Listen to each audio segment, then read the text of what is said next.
माने दर्शक जानी सारे जे बापा ना अलरेडी गोटे ह्यूमर एरिया होती आज सुभाष बापा मरीगले बोली अनेक दर्शक आसी मत सांत्वना दौता ग्रीन पट्रे बिना मेकअप्रे मुझे एक्टिंग करूए जे से मैंने छातीरा कांदुला लुहटा को आखिर मुझे देखी पार नी कि मो छातीरा कांदुला माने मुझे सुटिंग भी करुच्ची पाखे ठिया होकरी माने मत भी भारी दुख लगुच मो आखि की आपको चाहिपारनी माने जो कहते बाप थिला पुओ सभारे हारे ना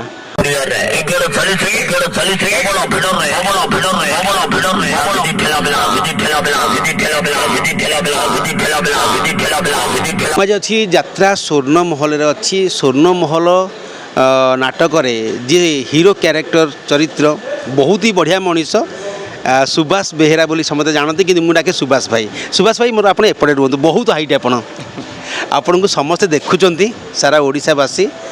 तो मुझे बापा माँ को भल पाऊा पिलाटे सब बापा माँ को सेवा करने भल पाए प्रत्येक नाटक तो आप अभिनय मध्यम बांधि रखती तो मु प्रथम पचारि जे आपण को एठिके आसवाई आप परिवार कहीं नाटक थिले ना मो परिवार घोर विरोध करुला मो बापा जन कलाकार अवश्य ढोलक बादक मो बापा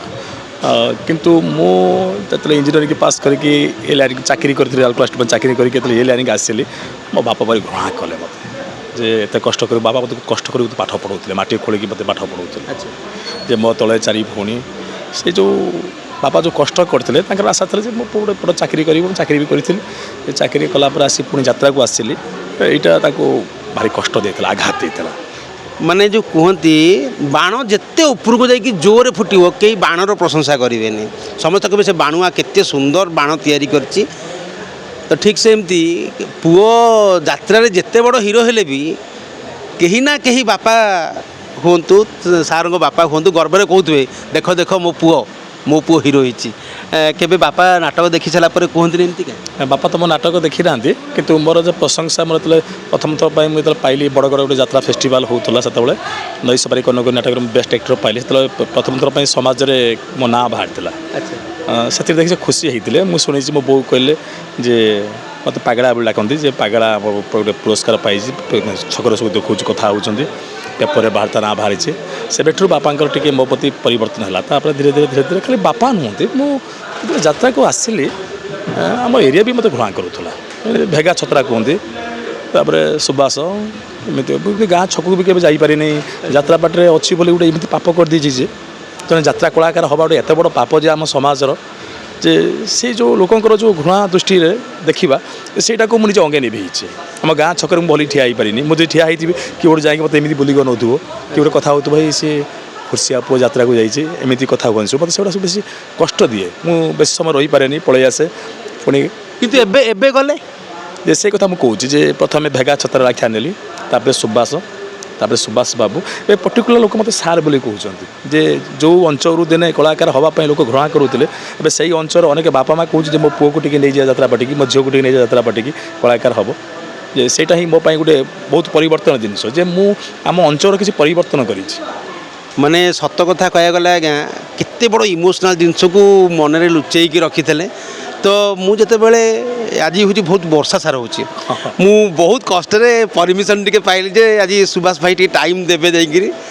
आसी पहुँचली मत भारी भल लगे अच्छा मु शुणा पाइली जे बापा कोविड रे चली जाते तो सब बड़ दुखर कथा जे बेले बेले मने मुझे जानी सर नाटक चली जदि बहुत कलाकार बापा माँ देह असुस्थ हो जाए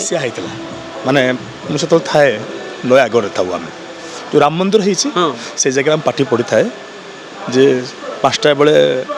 मत फोन घर फोन आसला जे बापा किसी कथा कहना मुझे फोन करुँची फोन रे बापा को दिए बापा को कथा कहूँ बापा किसी कथा कहले सब कांदिले सब भौणी मो घर समस्त कौन डाकले मुझे खाली से परिवेश बापा चलीगले तापर से रंग भल थाए मुझे सत फोन कली भाई मो बापा चलीगले ना कौन करवा तुम ए जीव मुझे गले नाटक केमी हम से अनुसंधान डका होता है भूल तोर भोगुची मो नाटक बहुत टिकेट भी सेल होता है जब मो कर्तव्य कहलानी जे मुझे छाड़ी बापा पाखु जी कि मत सत्य भाई साहस देले सागे सागे लोक पठेले मो बापा को लेकिन पलि आसे पुरी स्वर्गद्वार से दिन यात्रा सारे बापा पलैले हाँ बापा चलीगले ଯେ ଘରେ ଆଉ କିଏ ନଥାନ୍ତି ଭଉଣୀ ସ୍ତ୍ରୀ ନଥାନ୍ତି ପୁଅ ଦିଟା ଭୁବନେଶ୍ୱର ଥାନ୍ତି ଯେତେବେଳେ ଆଉ ପଳେଇ ଆସିଲି ପୁରା ଆଜି ଯାତ୍ରା କଲି ସକାଳେ ଯାଇକି ନାଟକ ମଝିରେ ଡାଇଲଗ୍ ଭିତରେ ବି ବାପାଙ୍କ କଥା ମନେ ପଡ଼ୁନଥାଏ? ହଁ ମନେ ପଡ଼ୁଥାଏ ସେଦିନ ମୋର ଏମିତି କ୍ୟାରେକ୍ଟର ଥାଏ ଯେ ସିରୋ କମେଡ଼ି କ୍ୟାରେକ୍ଟର ଥାଏ ମୁଁ ଲୋକଙ୍କୁ ହସଉଥାଏ ଇଏ କରୁଥାଏ କିନ୍ତୁ ମେକଅପ୍ ନେଇଥାଏ କିନ୍ତୁ ଲୋକମାନେ ଦର୍ଶକ ଜାଣି ସାରିଲେଣି ଯେ ବାପା ନାହାନ୍ତି ଅଲରେଡ଼ି ଗୋଟେ ହ୍ୟୁମର ସେରିୟର ହେଇଛି ଆଜି ସୁଭାଷ ରାମ ବାପା ମରିଗଲେ ବୋଲି ଅନେକ ଦର୍ଶକ ଆସି ମୋତେ ସାନ୍ତ୍ୱନା ଦେଉଥାନ୍ତି ଗ୍ରୀନ୍ ପଟରେ ବିନା ମେକଅପ୍ରେ ମୁଁ ସେଦିନ ଆକ୍ଟିଂ କରୁଥାଏ ଯେ ସେତେବେଳେ ମାନେ ଛାତିଟା କାନ୍ଦୁଥିଲା ଲୁହଟାକୁ ଆଖିରେ ମୁଁ କାହାକୁ ଦେଖେଇ ପାରୁନଥିଲି କିନ୍ତୁ ମୋ ଛାତିଟା କାନ୍ଦୁଥିଲା ମାନେ ମୁଁ ଯେତେବେଳେ ସୁଟିଂ ବି କରୁଛି ପାଖରେ ଠିଆ ହେଇକିରି ମାନେ ମୋତେ ବି ଭାରି ଦୁଃଖ ଲାଗୁଛି ମୋ ଆଖିକି ଆପଣଙ୍କ ଚାହିଁପାରୁନି ମାନେ ଯେଉଁ କୁହନ୍ତି ବାପ ଥିଲା ପୁଅ ସଭାରେ ହାରେ ନା ହଁ ଏଇଟା ସତ ତ ଯେତେ ବଡ଼ ଆପଣ ରୋଗରେ ପଡ଼ିଥାନ୍ତୁ ଯଦି ବାପା ବଞ୍ଚିଛି ବୁଢ଼ା ବାପଟା 90 ବର୍ଷର କହିବ ମୋ ଜାଗା ବାଡ଼ି ସବୁ ବିକି ଦିଅ ମୋ ପୁଅକୁ ବଞ୍ଚେଇ ଦିଅ ଏଇଟା ହେଉଛି ଗୋଟେ ବାପାର ଶବ୍ଦଟା ଆଜ୍ଞା ବାପା ଗୋଟେ ସାହସ ମାନେ ମୁଁ କହୁଛି ମୋ ଯାତ୍ରା ଜୀବନ କଥା ମୁଁ ଯେତେବେଳେ ଘରୁ ଆସେ ଯାତ୍ରା ପାଟିକି ଆସେ ମୋ ବୋଉ କିଛି କହେନି ହଉ ଯା ଖାଲି ମୁଣ୍ଡ ଆଉଚି କହି ଯା ଏବେ ଆସିଲାକୁ ବୋଉ ପଚାରୁଛି କେଉଁଦିନ ଆସିବୁ ଯେ ମୁଁ ଅନୁଭବ କରୁଛି ଯେ ମୋ ବାପାର ଅଭାବଟା ଘରେ ଅଛି ଯେ ଯେଉଁ ଅଭାବଟା ମୁଁ କେବେ ପୂରଣ କରିପାରିବିନି ଯେ ମୁଁ ନଥିଲେ ବି ମୋ ବାପା ସେ ଅଭାବଟା ସବୁ ପୂରଣ କରୁଥିଲା ଏବେ ଆସିଲାକୁ ମୋ ବୋଉ ମୋତେ ପଚାରେ ବାଟରେ ଆସିଲାକୁ ଚିନ୍ତା କରେ ମୋ ବୋଉ କାହିଁକି କଥା ପଚାରୁଛି ମୋ ବାପା ନାହିଁ ବୋଲି ବୋଉ ମୋତେ କହୁଛି ତୁ କେବେ ଆସିବୁ ମାନେ ବହୁତ ବଡ଼ ଇମୋସନାଲ୍ କଥା ଜାଣିଛ ମାନେ ଯେତେ ବଡ଼ ହିରୋ ହେଲେ ବି ସୁଦ୍ଧା ମନ ଭିତରେ କେତେ ବଡ଼ ଇମୋସନାଲ୍ ଜିନିଷ ରଖିଛନ୍ତି ଲୁଚେଇକିରି ଯେଉଁ ଜିନିଷଟା ଆଜ୍ଞା ମୁଁ ତ ନାଟକ ବିଷୟରେ ପଚାରିବି ତ ଯେହେତୁ ଆପଣଙ୍କୁ ଆସୁଛି ଏ ବର୍ଷ ବଢ଼ିଆ ନାଟକଟେ ଏ ବର୍ଷ କ'ଣ କ'ଣ ନାଟକ ଆସୁଛି ମୁଁ ପୂର୍ବରୁ ଆସିଥିଲି ଆପଣଙ୍କର ସାକ୍ଷାତକାର ନେଇପାରିନଥିଲି ରାମ କଥା ଶୁଣ ହେ ରାମ କଥା ଶୁଣ ହେ ରାମ କାହାଣୀ ଶୁଣ ହେ ରାମ କାହାଣୀ ପୂର୍ବରୁ ଆଉ ଗୋଟେ ନାଟକ ଆମେ କରିଛୁ ଯେ ତୋ ନାଁ ପାଖରେ ମୋ ନାଁ ଲେଖା ସିଏ ବି ଗୋଟେ ବଢ଼ିଆ ଫ୍ୟାମିଲି ଲଭ୍ ଷ୍ଟୋରି ଏ ବି ରାମ କାହାଣୀ ବି ଭାରି ଇମ୍ପାକ୍ଟ ପକାଉଛି ବର୍ତ୍ତମାନ ଆମେ ଯେତେ ଫାଇନାଲ୍ ରିହର୍ସାଲ୍ ଲୋକଙ୍କ ବୁଝୁ ଯେ କ'ଣ କେମିତି ନାଟକ ପଚାରୁ ସବୁ କ'ଣ ସବୁ ଯେ ଭଲ ହେଇଛି ନାଟକଟେ କ'ଣ ନାଟକଟା ଭଲ ହେଇଛି ଆମ ଭାରତୀୟ ସଂସ୍କୃତିରେ ରାମାୟଣ ମହାଭାରତ କେଉଁ ପରିବାର ନାହିଁ କେଉଁ ଚରିତ୍ରରେ ନାହିଁ ତେଣୁ ସେଇଭଳିଆ କାହାଣୀଟି ଲୋକ ଭିତରେ ମିଶିଯାଇଛି ଯେଉଁ ଶୁଣେ ରାମ କାହାଣୀ ଯେ ପ୍ରତ୍ୟେକ ଚରିତ୍ର ଭିତରେ ମାନେ ଦେଖେଇଛି ସେ ରାମ କେମିତି ଅଛନ୍ତି କୈକେୟୀ କେମିତି ଅଛନ୍ତି ଲକ୍ଷ୍ମଣ କେମିତି ଅଛନ୍ତି ରାବଣ କେମିତି ଅଛନ୍ତି ଆମ ସମାଜର ଆମ ପରିବାର ଭିତରେ କେମିତି ଅଛନ୍ତି ସେଟା ଦେଖେଇଛି ଭାରି ବଢ଼ିଆ ହେଇଛି ନାଟକ ଲୋକ ଭାରି ବହୁତ ମାନେ ପ୍ରିଫର କରୁଛନ୍ତି ନାଟକଟା ମାନେ ଭଲ ପାଇବା ମିଳିବ ଏବେ ଆଉ ଗୋଟେ ନୂଆ ନାଟକ ଆସୁଛି ହଁ ଏବେ ଯେଉଁ ନାଟକ ଚାଲିଛି ଆମର ଯେ ତୋ ସ୍ତ୍ରୀ ରାଣ ମୋତେ ସିନ୍ଦୁର ଦେବୁ 3ଟା ସିନ୍ ହେଇଛି ଭାରି ଦ୍ୱନ୍ଦ୍ୱ ହେଇଛି ବଢ଼ିଆ ହେଇଛି 3ଟା ସିନ୍ ମାନେ ଲୋକ ପୁରା ଜାବୁଡ଼ି ଧରିବ ସେ 3ଟା ସିନ୍ ହେଇଛି ବନ୍ଦ ତ ଆପଣ ଯଦି ଚାହୁଁଛନ୍ତି ସୁବାସ ଭାଇଙ୍କୁ ନିଜ ଅଞ୍ଚଳକୁ ଡାକିବା ପାଇଁ ତାହେଲେ ସ୍ୱର୍ଣ୍ଣ ମହଲ ଟୋଟାଲ୍ ଟିମ୍କି ଡାକିବାକୁ ପଡ଼ିବ ଆଉ ଯଦି ବୁକିଂ କରିବା ଚାହୁଁଛନ୍ତି ତ ନିଶ୍ଚିତ ବୁକିଂ କରନ୍ତୁ ବଢ଼ିଆ ନାଟକ ଏ ବର୍ଷ 3 ଖଣ୍ଡ ନାଟକ ଅଛି ମୁଁ ତ ଚାହିଁବି ନିଶ୍ଚିତ ଭାବରେ ସ୍ୱର୍ଣ୍ଣମହଲ ଏ ବର୍ଷ ବହୁତ ବଢ଼ିଆ ବଢ଼ିଆ ନାଟକ କରିବ ପୁରା ମଡ଼ିଫିକେସନ୍ ହେଇଯାଇଛି ପୁରା ସମ୍ପୂର୍ଣ୍ଣ ତା ଡେକୋରମ୍ ତା ଲାଇଟ୍ ତା ସାଉଣ୍ଡ ତା ଆର୍ଟିଷ୍ଟ ପୁରା ମଡ଼ିଫିକେସନ୍ ହେଇଯାଇଛି ପୁରା ଜାଣିପାରୁଥିବେ ମାନେ ସୁବାସ ଭାଇଙ୍କର ଭଏସ୍ ସବୁଠୁ ବଢ଼ିଆ ଭଏସ୍ ମୁଁ ତ ଦେଖେ ଆଜ୍ଞା ଯାତ୍ରାରେ ହିରୋ ଭୂମିକାରେ ତାଙ୍କୁ ମୁଁ ଦେଖିଛି କିନ୍ତୁ ନର୍ମାଲ୍ ଆପଣଙ୍କୁ ମୁଁ ଖାଲି ଦେଖୁଛି ଦୂରରୁ ଗୋଟେ ଜଣେ ହିରୋ ସିମ୍ପୁଲ୍ ଜୋତା ସିମ୍ପୁଲ୍ ଘଣ୍ଟା ସିମ୍ପୁଲ୍ ମାନେ ଆପଣଙ୍କୁ ଲାଗିବନି ଆମେ ସମସ୍ତେ ମାଟିର ମଣିଷ ହେଲା କି ଯେ ଯିଏ ବି ଯେତେ ପ୍ରତିଭା ହେଉନା କାହିଁକି ଯେତେ ବଡ଼ ଫୁଲ ଫୁଟୁନା କାହିଁକି ଯେତେ ହେଉନା ପଦ୍ମଟେ ହେଲେ ବି ସେ ପଙ୍କରୁ ଆସିଛି ତ ଆମ ମୂଳଟା ହେଉଛି ପଙ୍କ ଆମେ ସେ ପଙ୍କକୁ ବାଦ ଦେଇକି ଶିଳାରେ କେବେ ପଦ୍ମ ଫୁଟିବନି ପଙ୍କରୁ ହିଁ ପଦ୍ମ ଫୁଟିବ ହେଲା କି ତେଣୁ ଆମ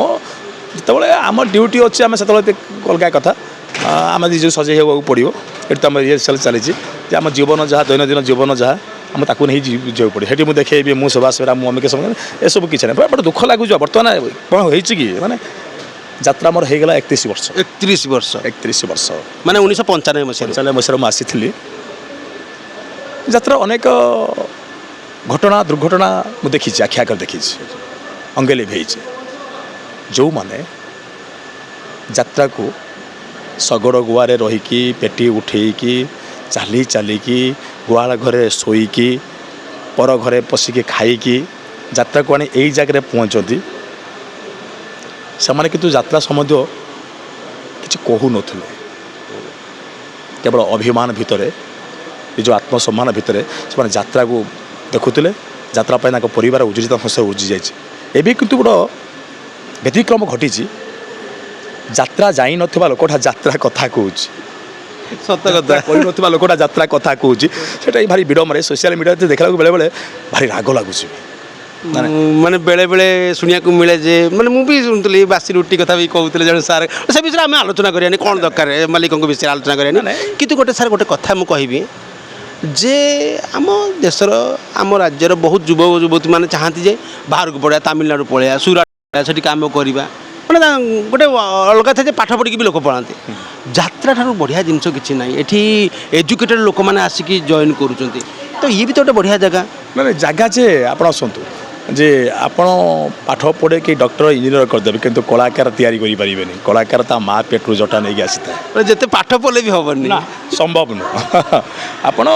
ଯେତେ ପାଠ ପଢ଼ନ୍ତୁ ଆପଣ ସେ କଳାକାର ହେଇପାରିବେ ଯେପର୍ଯ୍ୟନ୍ତ ଆପଣ ସେ ଅନସିନ୍ ପାୱାର ପାଇନାହାନ୍ତି ଆପଣ ମା ପେଟରୁ ସେ ଜଟା ନେଇକି ଆସିନାହାନ୍ତି ଆପଣ ସେ କଳାକାର ହେଇପାରିବେନି ତ ସୁବାସ ଭାଇଙ୍କ ସହିତ ମୁଁ କଥାବାର୍ତ୍ତା ହେଉଛି ମୋତେ ବହୁତ ଭଲ ଲାଗୁଛି ତ ଯଦି ସୁବାସ ଭାଇଙ୍କ ପାଖରେ ପାଇଛେ ସୁବାସ ବେହେରାଙ୍କ ପାଖରେ ପାଇଛେ ଯଦି ଡାଇଲଗ୍ ନ ଶୁଣିବା ଦର୍ଶକ କହିବେ କ'ଣ ଯାଇ ଖାଲି ପଚାରିକି ପଳେଇ ଗୋଟେ ଗୋଟେ ଆପଣଙ୍କର ଗୋଟେ ଦମଦାର ଡାଇଲଗ୍ ଦମଦାର ଡାଇଲଗ୍ ହେଉଛି ଶୁଣ ହେ ରାମ କାହାଣୀ ନାଟକର ଡାଇଲଗ୍ ହେଉଛି ଯେ ଆମ ସମାଜ କୈକେୟୀକି ସବୁବେଳେ କୋମାତା କହିଥାଏ କିନ୍ତୁ ରାମ କୁହନ୍ତି ଯେ କୈକେୟୀ କୁମାତା କୁହନ୍ତି କୈକେୟୀ ହେଉଛନ୍ତି ଆମ ସମାଜର ଆମ ସଂସ୍କୃତିର ଶ୍ରେଷ୍ଠ ମାତା କ'ଣ ଶ୍ରେଷ୍ଠ ମାତା ରାମ ଯେତେବେଳେ ବନକୁ ଗଲେ ସେତେବେଳେ ମାତା କୌଶଲ୍ୟାଙ୍କୁ ପଚାରିଥିଲେ ହେ ମାତା ମୋର ତ 3 ଜଣ ମାତା କାଲି ବଣକୁ ଗଲାବେଳକୁ ପ୍ରଥମେ କେଉଁ ମାତାକୁ ପ୍ରଣାମ କରି ମୁଁ ଆଶୀର୍ବାଦ ଦେବି ଉତ୍ତରରେ ମାତା କୌଶଲ୍ୟା କହିଥିଲେ ତୁ ପ୍ରଥମେ ମାତା କୈକେୟୀକୁ ପ୍ରଣାମ କରି ଆଶୀର୍ବାଦ ନେବୁ ତୋ ପାଇଁ ଶ୍ରେଷ୍ଠ ମାତା କୈକେୟୀ